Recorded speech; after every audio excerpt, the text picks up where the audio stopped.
काजी साहब एक senior criminal जज है।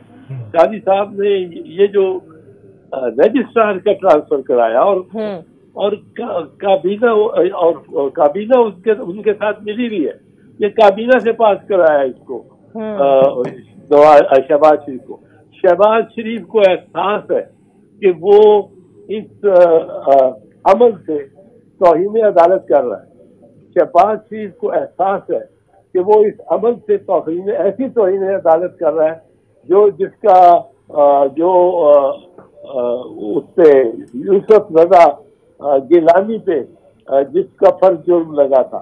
और शहबाज शरीफ को ये भी इल्म है कि इस तौहीन अदालत में जो क्लियर तौहीन है, इसमें कोई एविडेंस की जरूरत नहीं है, स्वाय ये कि बुला के अदालत में पूछे आपने ये कहा या आपने ये जो इबारत है इसके साथ आपने एग्री किया कि आपने सुप्रीम कोर्ट के एक फैसले को बिल्कुल डिफाई करने का और इनकार कर दिया उस पर अमल करने में। तो ये 3 जज ही बुला ले इनको और ये शाम तक उनको मतलब है वो कन्विंस करके इससे तौहीन अदालत से और घर भेज सकते हैं। तौहीन अदालत के बाद यूसुफ रजा घर गया बिल्कुल और 5 साल के लिए डिस्क्वालीफाई हुआ। ये तो 3 जज कल कर सकते हैं। हाँ। इसमें तो कोई लंबी खींचने की बात नहीं है बिल्कुल।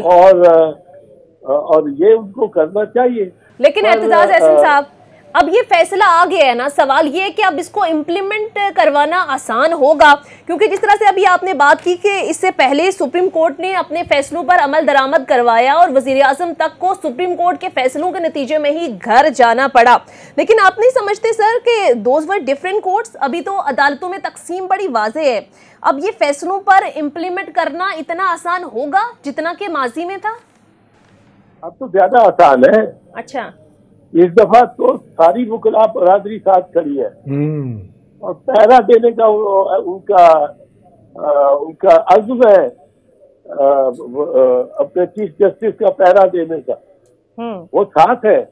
वो उस जमाने में तो आप हमला करा सकते थे सुप्रीम कोर्ट पे, आप कोई हमला करा के कोई भेजे तो कोई जत्था इधर इस्लामाबाद सुप्रीम कोर्ट में। इस वक्त तो बहुत कमजोर है ये शरीफ बरादरान।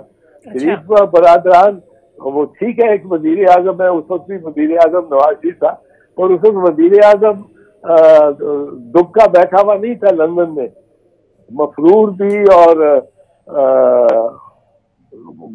मुजरिम भी साबित हुआ। इस वक्त जो अवामी ताकत लगती है वो भी इनके खिलाफ है बड़ी सख्त। लेकिन सर वो तो ये तो इलेक्शन से भाग ही इसीलिए रहे, भाग ही इसीलिए रहे कि ये डरते हैं कि इलेक्शन में कोई वोट काउंट वोटर ही ना मिले इनको, कैंडिडेट नहीं मिलेंगे इनको। ये नून लीग को आप देखेंगे। अब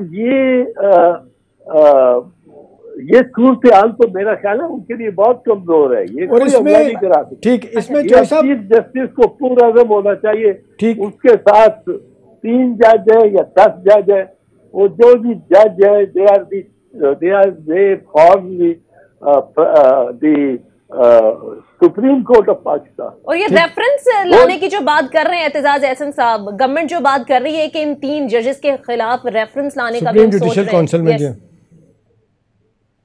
नहीं, रेफरेंस लाने की हिम्मत नहीं कर सकते।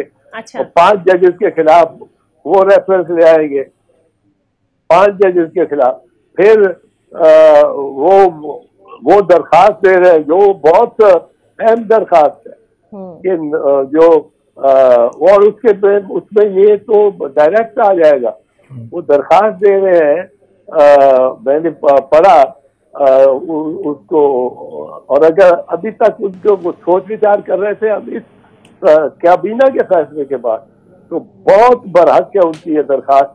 अगर वो इलेक्शन कमीशन को देते हैं कि मुस्लिम लीग नवाज को डी रजिस्टर किया जाए पॉलिटिकल पार्टीज एक्ट से। अच्छा। उससे इनकी हुकूमत भी जाती है, इनकी पार्टी जाती है और उसके अलावा क्रिमिनल केसेस बनते हैं। ये तो आज बहुत अनोखी बात कर दी है इस काबीना ने। अच्छा, इसमें जो साहब अब इलेक्शन कमीशन पूरे इत्तेमाद है, ठीक है, फौज हमारे साथ है। ठीक। अब सिपा सलार में ये नहीं करना कि सुप्रीम कोर्ट के ऑर्डर को वायलेट करना, उसे नहीं करना, ये मैं आपको लिख के दे सकता हूँ। और ये चीज जस्टिस साहब ने एक स्टेज पे कहा भी था जब पिछले 2-3 दिन की हेयरिंग में कि हमें जरूरत पड़ी तो हम फौज की मदद भी ले सकते हैं। अच्छा जोई साहब, ये अब इलेक्शन कमीशन की आपने बात की, इलेक्शन कमीशन ने जिस तरह अपने आप को कंट्रोवर्शियल बना दिया था, बिल्कुल इनके साथ पार्टी बन के बैठ गए थे, और आपको क्या लगता है कि ये बड़ा तय हो गया, फार्मूला तय हो गया कि जी इलेक्शन कमीशन सिवाय शेड्यूल देने के कुछ नहीं कर सकता, तारीख देने का उनको कोई इख्तियार नहीं था। अभी जो डायरेक्शन दी है जोई साहब सुप्रीम कोर्ट ने कि जी आप इंतजाम करें और आपके साथ अगर कोई नहीं खड़ा होता, आपको सपोर्ट कोई अदारा नहीं करता तो हमारे पास आए, तो आपको क्या लगता है इलेक्शन कमीशन अब क्या करेगा? देखें जी, ये ऑर्डर एहतशाम साहब मैं पहले दिन से कह रहा हूँ, मैं 1 मार्च से कह रहा हूँ जी, ये ऑर्डर सुप्रीम कोर्ट का ऑर्डर है, ये आपका मेरा ऑर्डर नहीं है। ठीक। ये किसी मातहत जज का ऑर्डर नहीं है, ये किसी डीसी कमिश्नर चीफ सेक्रेटरी का ऑर्डर नहीं है, ये सुप्रीम कोर्ट ऑफ पाकिस्तान का ऑर्डर है। इसमें हर हालत में इसमें उबे होना है, ठीक, इस पे अमल होना है, कोई इससे मफर ही नहीं। और मैं तो ये चाहता हूं, मैं ये दोनों जज बड़े दबंग जज हैं, उमर अता बंदयाल भी और काजी खैरी साहब, अब वक्त आ गया उनके। अब ये एक ऑर्डर है जिसको उन्होंने इस तरह जान की तरह, अपनी जान के से प्यारे की तरह डिफेंड करना है, क्योंकि वो सुप्रीम कोर्ट का ऑर्डर है। कल अभी 4 महीने बाद काजी फैजी साहब चीफ जस्टिस हो जाना है। ये सब जंजीरें जो डाली जा रही है उमर साहब बंदयाल के पैरों में, ये सब जंजीरें उसके काजी फैजी साहब के पैरों में होंगी। अब ये इस वक्त काजी फैजी साहब को ये सोचना चाहिए कि ये असल में शरीफ खानदान इतना मतलब उनको इतनी फिक्र उमर अता बंदयाल से नहीं हो सकती। उमर अता बंदयाल से एक निस्बत भी है, रिश्तेदारी भी है और करीबी रिश्तेदारी है, रिश्ते का है।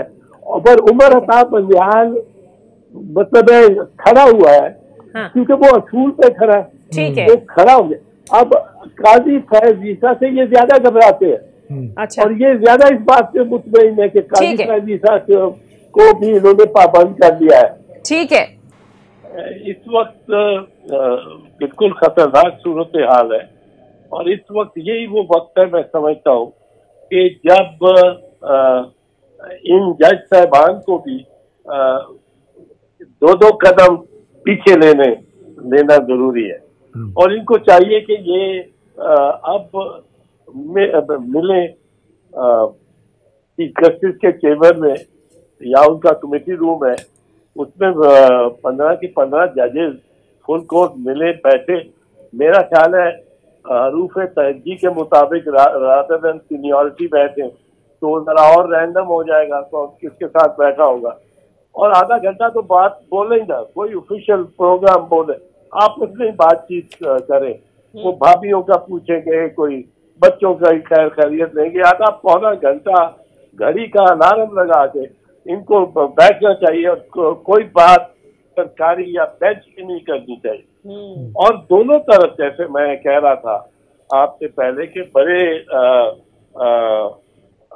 आला मर्तबत जज साहबान है, उमर अता बंदयाल चीफ जस्टिस और काजी फैजीसा जो नेक्स्ट चीफ जस्टिस है, और फिर इनके साथ जो लोग हैं जो मैं इस वक्त समझता हूँ कि हालात का हादसा है कि वो नजरिया जरूरत वाली ग्रोह में है। कि नजरिया जरूरत तो यही होता है ना साहब के ये काम होना तो चाहिए आइन के मुताबिक, आइन ये का तकाजा है कि यूं होना चाहिए, पर यूं हो नहीं सकता, जरूरत नहीं है, जरूरत तो और है, ये नजरिया जरूरत है। अब उमर अता बंदयाल तो खड़ा है आइन के साथ, पहरा दे रहा है उसका, जो उसके मुखालिफ इस वक्त खड़े हैं उनमें से मैं जानता हूँ तकरीबन सबको ही, वो नजरिया जरूरत के साथ खड़े होने को तैयार नहीं है। फिर उनमें से ऐसे हैं जो चीफ जस्टिस भी बनेंगे। ये सिर्फ काजी साहब ईसा ही नहीं, इजाजुल हसन उनके बाद बनेंगे जी, चीफ जस्टिस बनेंगे, या अफरीदी भी चीफ जस्टिस बनेंगे। और ये पोस्ट आज जो ये खो रहे हैं शरीफ खानदान के हाथों, ये इनको भी जंजीरें पड़ेंगी। इस तरह इतनी जल्दी कानून साजी नहीं होनी चाहिए। कानून साजी की उजलत में ये बड़ा गलत इकदाम भी कर रहे हैं। मैं अपील के हक में रहा हूँ कि इसमें जो 184(3) है इसमें अपील नहीं होती, क्योंकि सुप्रीम कोर्ट के ऊपर तो कोई सुप्रीम कोर्ट नहीं है। तो सुप्रीम कोर्ट के ऊपर सुप्रीम कोर्ट एक नया टीयर क्रिएट करने के लिए आपके लिए जरूरी है कि आप आईन में तरमीम करें। इस तरह कानून पास किया गया उसका मदावा नहीं कर सकेगा।